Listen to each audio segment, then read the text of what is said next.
Hello everyone, welcome to Vidyapath education. और आज हम डिस्कस करेंगे मॉनेटरी पॉलिसी के बारे में। ठीक है, मॉनेटरी पॉलिसी आपका सेकंड चैप्टर है, ये स्टार्ट होने वाला है। अब इस चैप्टर के बारे में हम सारी चीज़ें पढ़ने की कोशिश करेंगे और हम आपके पॉइंट ऑफ व्यू ये सोच के चल रहे हैं कि आपका जो एग्ज़ाम है उसको देखते हुए हम इस चीज़ को डिस्कस करेंगे। ठीक है, आपके एग्ज़ाम में जो क्वेश्चन आने वाले हैं या जो क्वेश्चन इससे पूछे जा सकते हैं, सिर्फ उनकी हम बात करेंगे। ठीक है, इस चैप्टर को स्टार्ट करने से पहले आप लोगों से बता दूं कि जो पिछला वाला वीडियो था वो वीडियो मैंने 3 पार्ट में डिवाइड करके डाला था, लेकिन इस वाले वीडियो को मैं सिर्फ एक ही वीडियो में सारी चीज़ें कवर करने की कोशिश करूंगा, जिससे आपको कम से कम समय में ज़्यादा से ज़्यादा चैप्टर्स आपके कवर कर सकूं। ठीक है, चलो स्टार्ट करते हैं। सबसे पहले हमें ये समझना है कि मौद्रिक नीति होती क्या है।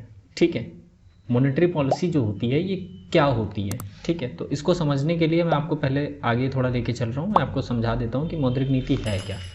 सबसे पहले आप ये जान लीजिए कि किसी भी कंट्री को, कोई भी कंट्री होती है, हम इंडिया की बात करते हैं, अगर इंडिया है तो इंडिया को गवर्न करने के लिए, सही तरीके से चलाने के लिए 2 तरह की पॉलिसीज़ बनाई जाती हैं। कितनी तरह की? 2 तरह की पॉलिसीज़ बनती हैं। एक आपकी होती है मॉनेटरी पॉलिसी, एक होती है आपकी मॉनेटरी पॉलिसी, और दूसरी आपकी होती है फिस्कल पॉलिसी। कौन सी policy? Fiscal policy. Monetary policy जो होती है ये, इसको गवर्न या रेगुलेट कौन करता है?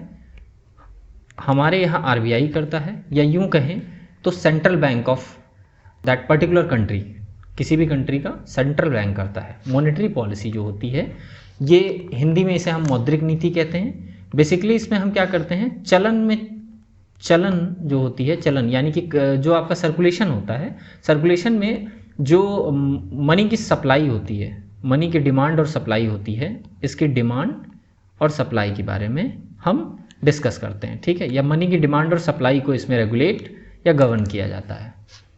फिस्कल पॉलिसी जो होती है ये उस कंट्री की गवर्नमेंट होल्ड करती है या उसको चलाती है। ठीक है, इसमें टैक्स, बोरोइंग्स, ठीक है, इन सारी चीज़ें से रिलेटेड हम स्टडी करते हैं। ये सारी चीज़ें आपकी पैरेलल चलती रहती हैं। अब बात यहाँ ये है, समझने वाली चीज़ जो है आपके लिए वो ये है कि 2 पॉलिसीज़ मिल करके पूरी कंट्री को चलाने में हेल्प करती हैं। ठीक है, कौन कौन सी पॉलिसी? एक होती है आपकी फिस्कल पॉलिसी और दूसरी आपकी क्या? Monetary policy. इन दोनों पॉलिसी के अगर हम यूँ कहें कि साथ से ही हम किसी कंट्री को स्मूथली रन कर पाते हैं। ये दोनों पॉलिसी अपने आप में बहुत ज़्यादा इंपॉर्टेंस रखती हैं। बात समझ में आ गई? क्योंकि ये दोनों पॉलिसी ही अपने अपने में जो काम है इनके, या यूँ कहें जो इनका टारगेट है, जो इनका ऑब्जेक्टिव है, वो बहुत ही इंपॉर्टेंट होता है। इसलिए हमें ये समझना बहुत ज़रूरी है कि इन दोनों में जो मॉनेटरी पॉलिसी है वो क्या क्या करती है, किन चीज़ों के बारे में इसमें रूल्स रेगुलेशन बनाए जाते हैं। तो मॉनेटरी पॉलिसी, जैसा कि नाम से समझ में आ रहा है, मुद्रा से संबंधित है। ये किससे संबंधित है? मुद्रा से, या हम यूँ कहें कि मनी से संबंधित है। मनी से संबंधित इसमें पॉलिसीज़ बनाई जाती हैं। फिस्कल पॉलिसी आपके सिलेबस में पार्ट नहीं है इस समय, इसलिए हम फिस्कल पॉलिसी, मैं अलग से एक वीडियो बना दूंगा फिस्कल पॉलिसी पे, बट मॉनेटरी पॉलिसी आपका पार्ट है सिलेबस का, और ये सेकंड चैप्टर है तो हम इसको आगे समझते हैं। तो मॉनेटरी पॉलिसी जो है वो आरबीआई के द्वारा गवर्न की जाती है। मॉनेटरी पॉलिसी में बेसिकली मुद्रा से संबंधित नियम और कानून बनाए जाते हैं। इसमें ये देखा जाता है कि जो मनी की सप्लाई है और डिमांड है, इन दोनों में इक्विलिब्रियम हमेशा बनाए रखने का प्रयास करता है। कौन? आरबीआई करता है, हमारी कंट्री की अगर बात करें तो। ठीक है, मनी की सप्लाई और डिमांड के बीच में हम एक संतुलन बनाने का प्रयास करते हैं। और जब यही संतुलन आपका बिगड़ता है तो आपको पता है कि बहुत सारी प्रॉब्लम्स अराइज होती हैं। जैसे पहली प्रॉब्लम आपकी अराइज होती है मुद्रास्फीति। कौन सी प्रॉब्लम अराइज होती है? मुद्रास्फीति, या इसे आप इन्फ्लेशन के नाम से भी जानते हो। ठीक है, इन्फ्लेशन कहते हो, ठीक, इंग्लिश में। अब मुद्रास्फीति जो है आपकी इन्फ्लेशन हो गई। अपस्फीति है, या यूं कहें तो डिफ्लेशन भी है, इसी में आती है। ठीक है, डिफ्लेशन भी इसी का पार्ट है। तो इन्फ्लेशन हो गई, डिफ्लेशन हो गई, बहुत सारी चीज़ें आती हैं। और इसमें अगर आप देखेंगे कि अगर इसमें बैलेंस नहीं बनाया गया तो इससे अदर प्रॉब्लम्स क्या आती हैं? आप देखते हो एक्सचेंज रेट जो होती हैं आपकी, कौन सी? एक्सचेंज रेट होती है, ये फ्लक्चुएट होती है। जैसे डॉलर के कंपेरेटिवली जो रुपीस का वैल्यू होगा वो उल्टा सीधा होता है। जैसे इस समय अगर आप देखो तो नियर अबाउट 80 के आसपास चल रहा है। ठीक है, तो ये फ्लक्चुएट होगा। आपका इकोनॉमिक डेवलपमेंट फ्लक्चुएट होगा। क्या डेवलपमेंट? इकोनॉमिक डेवलपमेंट आपका फ्लक्चुएट होगा। इकोनॉमिक डेवलपमेंट आपका फ्लक्चुएट होगा इसके साथ साथ। और क्या क्या चीज़ें हैं, एम्प्लॉयमेंट इसके साथ साथ फ्लक्चुएट होता है। क्या फ्लक्चुएट होता है, एम्प्लॉयमेंट फ्लक्चुएट होता है, ठीक है। तो ये सारी कुछ ऐसी चीज़ें हैं जो फ्लक्चुएट होती हैं इसके साथ साथ। और इन सब में अगर कोई फ्लक्चुएशन या यूँ कहें उच्चाचन देखने को अगर मिलेगा तो वो हमारे देश के लिए शॉर्ट टर्म पीरियड अगर बात करें तो वो हर देश में आता है और जाता है, ठीक है। उतार चढ़ाव हर देश में ऊपर नीचे शॉर्ट टर्म में अगर मिले तो ठीक है, पर लॉन्ग टर्म ये एक प्रॉब्लम बन जाते हैं। मौद्रिक नीति का एक देश में होना और सही तरीके से उसका काम करना बहुत ज़रूरी है, ठीक है। अब हम आगे बढ़ते हैं और देखते हैं मॉनेटरी पॉलिसी क्या है।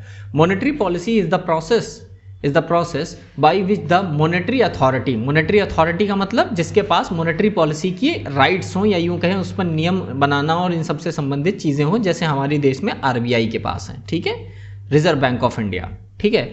Monetary authority of a country generally central bank, यहाँ साफ साफ बोल रखे हैं कि सेंट्रल बैंक जनरली हर देश में मॉनेटरी पॉलिसी के लिए रिस्पॉन्सिबल होता है। Control the supply of money in the economy by its control over interest rate in order to maintain the price stability and achieve high economic growth.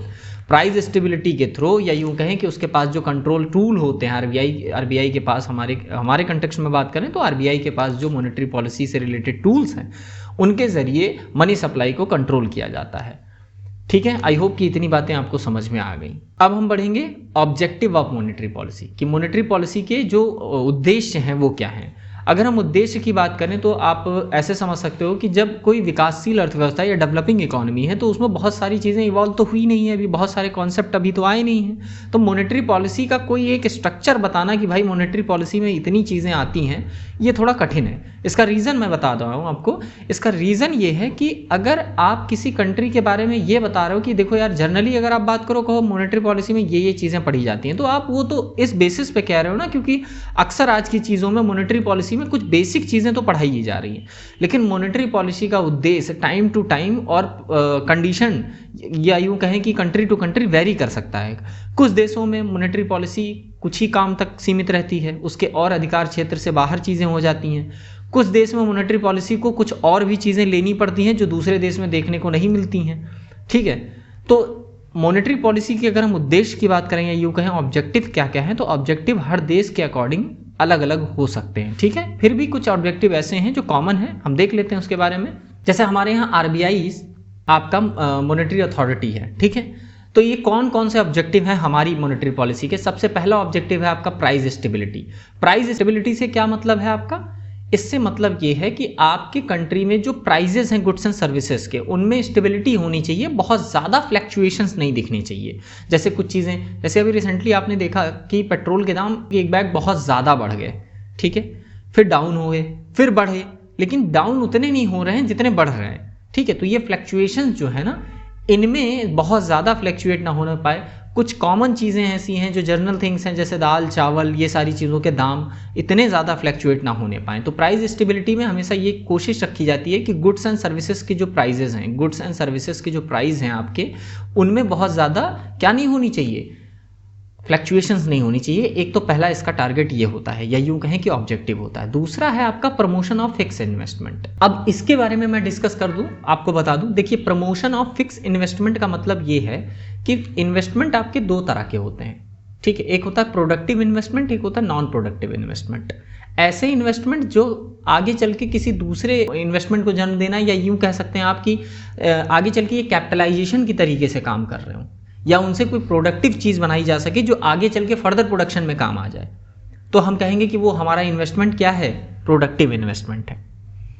और कुछ ऐसे investment होते हैं जो नॉन प्रोडक्टिव होते हैं। जैसे अगर आपने कंजम्पशन पे इन्वेस्टमेंट कर दिया तो वो नॉन प्रोडक्टिव है। आपको क्या करना है, आपको गुड्स एंड सर्विसेज आपने खरीदी, कोई गुड्स एंड सर्विसेज खरीदी, अब इसमें मान लेते हैं इसमें आपने 10,000 रुपये का इन्वेस्टमेंट किया है। कितने का किया है, 10,000 रुपये का। कोई सामान है आपको खाने के लिए आपने खरीदा, 10,000 का मिला, आप उसे खा करके पचा जाएंगे, कुछ होना है नहीं उसके बाद। अब ये इन्वेस्टमेंट क्या है, ये फर्दर किसी चीज़ को नहीं बढ़ावा दे पा रहा है, क्योंकि आपने देखा होगा भूख अगर है तो वो आपने एक बार भर दी तो ऐसा तो है नहीं कि दोबारा आएगी नहीं भूख, फिर लगेगी आपको। तो इन सब चीज़ों पे खर्चा ना हो, ज़्यादा से ज़्यादा इन्वेस्टमेंट फिक्स्ड हो, जिससे आने वाले टाइम पर फिक्स एसेट्स की क्रिएशन हो सके। ऐसी चीज़ों के लिए मॉनेटरी पॉलिसी ही लायबल होती है कि आपको एक ऐसा इन्वायरमेंट बनाना है अपनी कंट्री में जिससे लोग फिक्स इन्वेस्टमेंट को ज़्यादा से ज़्यादा बढ़ चढ़ करके करें ताकि देश का भला हो सके, इंफ्रास्ट्रक्चर बिल्ड हो सके, कैपिटलाइजेशन की समस्या जो है वो दूर हो। लोग अगर कैपिटल अपनी सेविंग को इन्वेस्ट करेंगे तो उससे ज़्यादा से ज़्यादा लोन दिए जाएंगे तो बहुत सारे काम होंगे, जब काम होंगे तो देश आगे बढ़ेगा। समझ रहे हो, ये लिंक करके पढ़ना होता है, ठीक है। तीसरा है आपका बैंक साख नियंत्रण, या यूं कहें बैंक साख के विस्तार पर नियंत्रण। मॉनेटरी पॉलिसी का ये सबसे इंपॉर्टेंट वो होता है, फंक्शन होता है। ये कोशिश क्या करती है, आपको मैं बता दूं कि मॉनेटरी पॉलिसी का एक बहुत बड़ा फंक्शन होता है कि ये जो आपकी क्रेडिट कंट्रोल,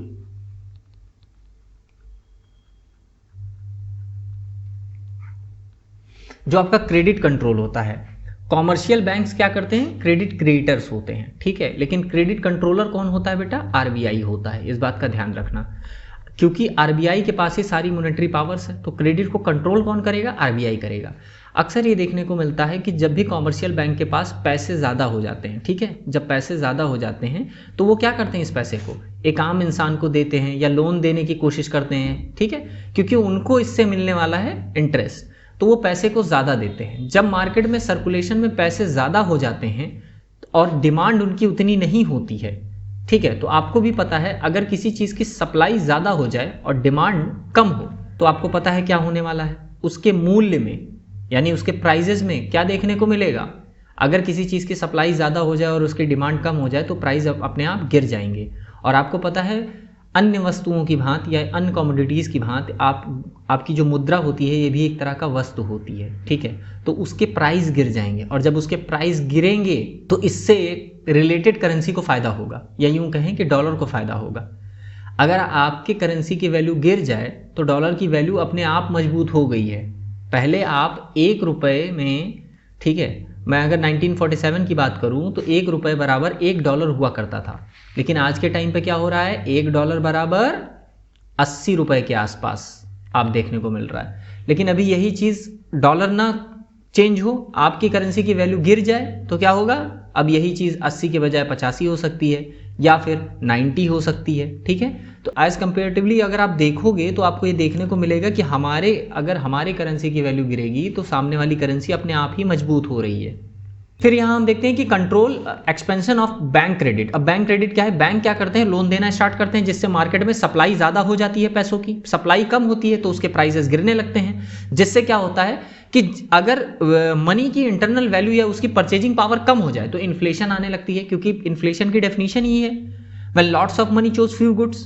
जब बहुत सारे पैसे कुछ छोटी वस्तुओं का पीछा करते हैं तो उसे हम क्या कहते हैं, इन्फ्लेशन कहते हैं, मुद्रास्फीति कहते हैं। तो मुद्रास्फीति की कंडीशन आने लगती है तो ये क्या करता है आरबीआई के पास कुछ ऐसे टूल्स हैं जिनके जरिए वो इसको कंट्रोल करता है। वो कुछ ऐसी चीजें करता है जिससे कॉमर्शियल बैंक ज्यादा लोन दे ही नहीं पाते।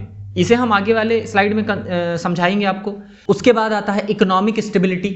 अब आपको एक बात ये भी पता है कि अगर हम इन तीनों चीज़ों को ध्यान में रखेंगे, अगर हमारे यहाँ इन्वेस्टमेंट अच्छे से हो, प्राइस स्टेबल रहे, और दूसरी चीज़ हमारे यहाँ जो क्रेडिट है उस पर हमारा अच्छी तरीके से नियंत्रण रहे, क्रेडिट कंट्रोल अच्छी तरीके से आरबीआई करे, तो ऊपर के दो टॉपिक तो आपको समझ में ही आ ही रहे हैं। आपने कभी सुना अमेरिका में बहुत ज़्यादा प्राइस फ्लक्चुएशन चल रहा हो? नहीं सुनने को मिलेगा। क्यों? क्योंकि अक्सर आपने एक बात और ध्यान दी होगी कि वो सारी करेंसी डॉलर से ही ज़्यादा जुड़ी हुई हैं, ठीक है। एक्सचेंज रेट में अधिकतर लोगों ने डॉलर स्टैंडर्ड को चुन रखा है। ऐसा क्यों?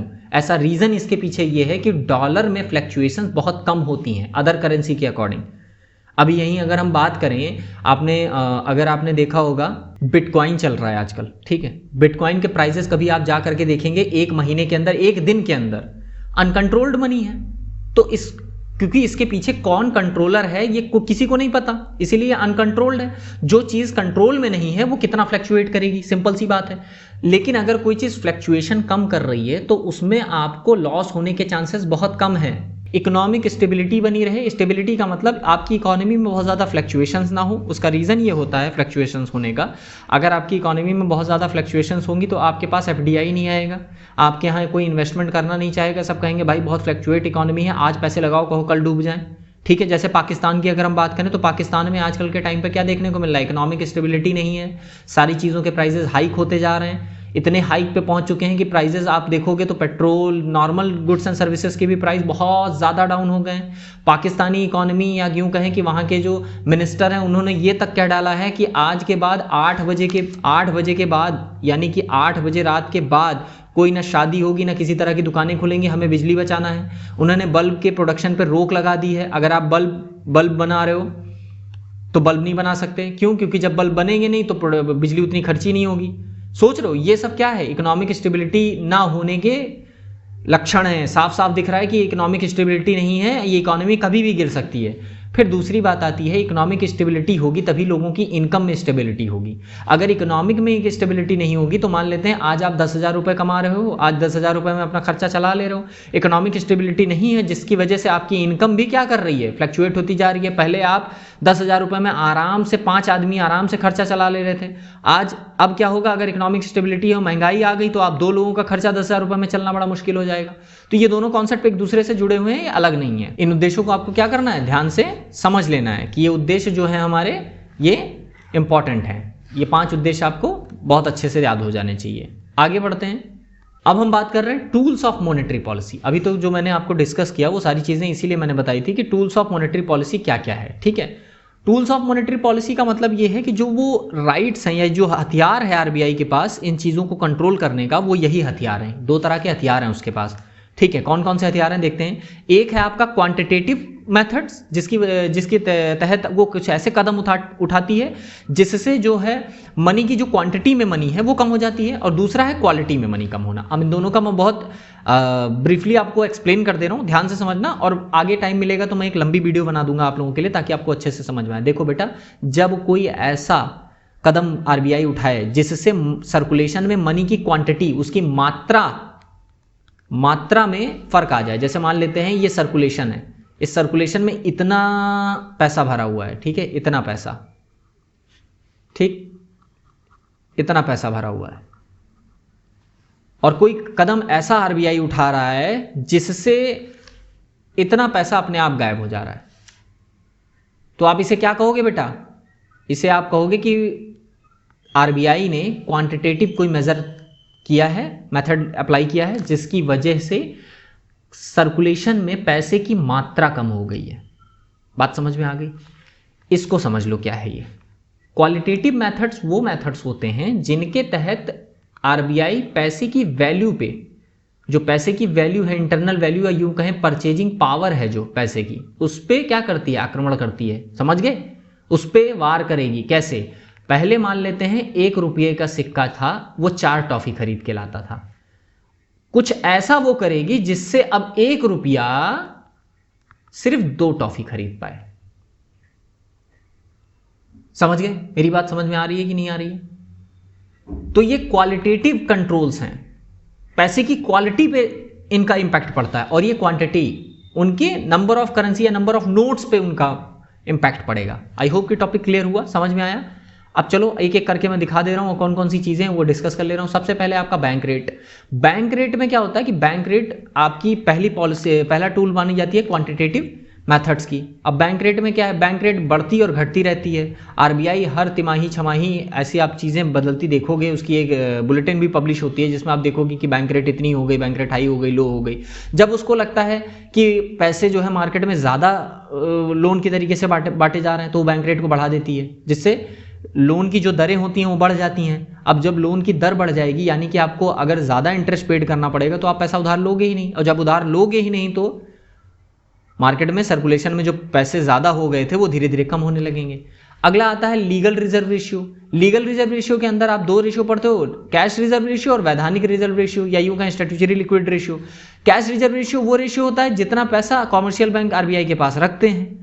ये जब बढ़ा देगी तो मान लेते हैं कि जैसे किसी कॉमर्शियल बैंक के पास 100 रुपए हैं, अब 100 रुपए उसके पास हैं और सीआरआर चल रहा है 30% मान लेते हैं। सीआरआर कह रहा है कि 30% है, तो यानी कि इस 100 रुपए का 30 रुपया आरबीआई के पास रखेगा। कौन? कॉमर्शियल बैंक आरबीआई के पास रखना जरूरी है। और 70 रुपए में वो क्या करेगा? अपना ट्रांजेक्शन जो है बिजनेस करेगा। अगर इस रेशियो को बढ़ा दे, वो कहे कि नहीं 30 नहीं 50%, अब 30 के बजाय कितना रखना पड़ेगा? 50 रुपए रखने पड़ेंगे। अब 50 रुपए रखेगा तो पहले उसके पास 70 था सर्कुलेशन में, अब सिर्फ 50 रुपए रह गया, कम हो गया ना पैसा। फिर आता है स्टैट्यूटरी लिक्विड रेशियो। अब ये कौन सा रेशियो है? ये रेशियो वो है जितना वो अपने पास डे टू डे ट्रांजेक्शन्स के लिए रखते हैं। जैसे एक आदमी है, वो अपने अकाउंट में कोई पैसा जमा कर रहा है, तो उस पैसे को कब कितना निकालेगा, कैसे निकालेगा, उन सबका एक मेथड होता है। उसको बैंक को पता होता है कि कितना रखना है टोटल। मान लेते हैं कि उसके पास 70 रुपये है, 70 रुपये, ये जो 70 रुपये यहाँ पे बचे थे उसके पास रखे हुए हैं, तो आपका SLR क्या बता देगा, SLR कहेगा कि भैया आप इसका सिर्फ अपने 20% अपने पास लिक्विड फॉर्म में रखो। इसका 20% कितना होगा बेटा, 14 रुपये। 14 रुपये अपने पास लिक्विड फॉर्म में रखो, बाकी का किस में, बाकी आप कहीं इन्वेस्ट करके रखो या ऐसे रखो, आपको लिक्विडिटी में सिर्फ 14 रुपये रखने हैं। इसको बढ़ा देगा या कम कर देगा अकॉर्डिंग टू द कंडीशन। अगर डिफ्लेशन है तो उल्टा कर देगा, इन्फ्लेशन है तो उसका जस्ट अपोजिट कर देगा। बात समझ में आ गई। ओपन मार्केट ऑपरेशन, इसको OMO सर्विस कहते हैं। क्या कहते हैं, OMO। OMO में होता क्या है कि RBI के पास, मैं इसको आपको समझा देता हूँ, RBI के पास होता क्या है, कुछ ऐसे पेपर्स होते हैं, बॉन्ड्स होते हैं, जो इतने ज़्यादा प्रॉफिटेबल होते हैं कि जब भी वो बॉन्ड्स मार्केट में RBI लेकर आता है, RBI कहता है भाई बॉन्ड ले लो, कॉमर्शियल बैंक यहाँ चुपचाप बैठे होते हैं। कौन, कॉमर्शियल बैंक यहाँ चुपचाप बैठे होते हैं। वो क्या कर रहे होते हैं, वो डीलिंग कर रहे होते हैं पब्लिक से। किससे, पब्लिक को लोन बांट रहे होते हैं, भैया लोन ले लो, इतने रेट ऑफ इंटरेस्ट पे हमको पैसे देते रहना, ये है वो है। जैसे उनको ये खबर मिलती है कि मार्केट में RBI ने बॉन्ड रिलीज किए हैं, ये फटाक से इनको पैसा देना बंद कर देते हैं। कहते हैं अब तुम्हें पैसे नहीं देंगे, ये सारा का सारा पैसा यहाँ इन्वेस्ट कर देते हैं। अब समझो मेरी बात को, यहाँ आपका RBI है, ठीक है, ये आपका कॉमर्शियल बैंक है। कॉमर्शियल बैंक के पास से सारा पैसा अब इसमें इन्वेस्ट होने के लिए चला गया, यहाँ पैसे से सारे इसके पास चले आए। RBI ये वाला सर्टिफिकेट इनको दे देगा। ये बेसिकली 90 डेज और 120 डेज के बिल होते हैं, ठीक है। 90 डेज का बिल इनको दे दिया। ये इसको इसलिए खरीदते हैं क्योंकि हाई रेट ऑफ इंटरेस्ट इसमें मिलता है इनको। अब जो कॉमर्शियल बैंक के पास ये पेपर आ गया, अब कॉमर्शियल बैंक 90 डेज तक इनके पास पैसे की कमी हो गई ना। अगर 90 डेज के बिल इसने इशू किए हैं तो 90 डेज तक इनके पास पैसे कम हो गए। अब ये लोग चाहे जितना चिल्लाते रहें कि भाई हमको पैसा चाहिए पैसा चाहिए, और कॉमर्शियल बैंक कहेगा भैया लोन देने के लिए पैसे नहीं है मेरे पास, तो ये 90 डेज तक होल्ड करेंगे। जैसे ही 90 डेज बीतेंगे तो उसमें कुछ ना कुछ तो कंडीशन, इन्फ्लेशन या डिफ्लेशन जो चल रहा होगा वो तो कंट्रोल होगी ही होगी ना भाई। तो RBI फिर क्या करेगा, जब 90 डेज बीत जाएंगे तो इंटरेस्ट के साथ ये पैसा इनको वापस कर देगा और ये बिल फिर से उठा करके इनसे ले लेगा। ये है ओपन मार्केट ऑपरेशन, यानी खुले बाजार में मार्केट में उतरता है RBI और कहता है भैया ये बिल मैं बेच रहा हूँ, आके आप ले लीजिए, ठीक है। कॉमर्शियल बैंक इसलिए इसमें पैसा लगाते हैं क्योंकि इसमें अच्छी तरीके से, इसमें सेफ्टी के साथ साथ हाई इंटरेस्ट मिलता है इनको, इसलिए इसमें भागते हैं। फिर आता है रेपो रेट, फिर रिवर्स रेपो रेट। ये कुछ ऐसे टूल्स हैं जिनको आप क्वांटिटेटिव टूल्स कह सकते हो, ठीक है, या ये डायरेक्ट उसकी मात्रा पर। अभी तक जितने भी टूल्स इसमें मैंने डिस्कस किए वो क्या कर रहे हैं, पैसे की मात्रा को कॉमर्शियल बैंक के पास घटा दे रहे हैं। अब आते हैं क्वालिटेटिव पे। पहला इसका है रेशनिंग ऑफ क्रेडिट, क्रेडिट की रेशनिंग कर देना, ठीक है। दूसरा है रेगुलेशन ऑफ कंज्यूमर क्रेडिट, किसी कंज्यूमर की पर्टिकुलर क्रेडिट पे लिमिट लगा देना। जैसे आप क्या करते हो, ATM कार्ड बनवाते हो तो आपकी पर्टिकुलर कोई लिमिट होती है ना कि 80,000 मेरी लिमिट है, कोई कहता है 2 लाख मेरी लिमिट है, ठीक है। ज्यादा से ज्यादा क्रेडिट, अगर उसको इन्फ्लेशन रोकना है तो क्रेडिट को क्या करेगी, कंट्रोल कर देगी कि भाई किसी भी इंसान की इतनी क्रेडिट मत दो जिससे पैसे उसके पास ज्यादा पहुंच जाए। फिर आता है change in marginal requirement. Marginal requirement का मतलब ये होता है कि जब आप लोन लेते हो तो जैसे मान लेते हैं कि आपने मॉर्टगेज लोन लिया है, 100 रुपए का सोना आपने जमा किया कि भैया इसके बदले मुझे लोन चाहिए, तो बैंक क्या करेगा, आपको 80 रुपए या 75 रुपए ही लोन देता है। ये जो 25 रुपए के गैप रखा हुआ है ना, इसे कहते हैं मार्जिनल ऑफ सेफ्टी, ताकि कल को चल के आप ये 70 या 75 रुपए 80 रुपए लेकर के मर जाओ तो आपकी ये 100 रुपए का गोल्ड बेच करके उसको प्रॉफिट हो जाए।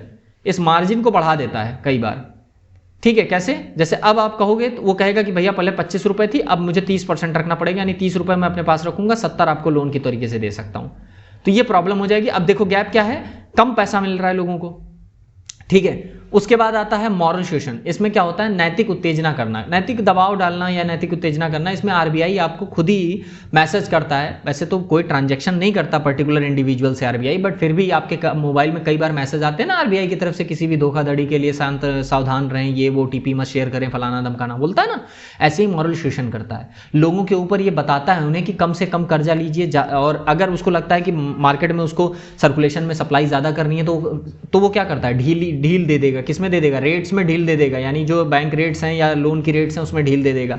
उसके बाद कहेगा आप अच्छे से ले सकते हैं, आप ये स्कीम के तहत पैसा ले सकते हैं। अगर उसे कंट्रोल करना होगा कहेगा कि नहीं नहीं ये स्कीम बंद कर दी गई है अभी के लिए, अभी पैसा नहीं लेना चाहिए। इसमें बेसिकली आपको एक नागरिक होने का अच्छा कर्तव्य निभाना होता है, वो बताता है, आपको ध्यान दिलवाता है कि भाई ऐसा ऐसा काम करिए ताकि हमारा देश डूबने ना पाए। बात समझ में आ गई। इस समय पाकिस्तान का जो सेंट्रल बैंक है वो कोशिश कर रहा है, मॉरल सुएशन के जरिए लोगों को समझा रहा है कि कम से कम उधार लीजिए, कम से कम आप कोशिश करिए कि आपको उधार लेने की जरूरत ना पड़े, और अगर जरूरत पड़ भी रही है तो उसे प्रोडक्टिव वे में लगाइए, ये नहीं कि आप पैसा उधार ले रहे हो खाने के लिए, है ना। वो बात अलग है कि वहां पे कंडीशन ही ऐसी है कि खाने के लिए उधार लेना पड़ रहा है, लेकिन मैं आपको बता रहा हूं कि ये कुछ ऐसी कंडीशंस हैं जिनके जरिए आरबीआई किसको कंट्रोल करता है, ये मनी सप्लाई के टूल्स हैं, ये मनी सप्लाई को कंट्रोल करने के कुछ टूल्स हैं। आपको ये पता होने चाहिए कि मनी सप्लाई को कैसे कंट्रोल किया जाता है। तो दो टूल्स हैं, क्वांटिटेटिव टूल्स और क्वालिटेटिव टूल्स।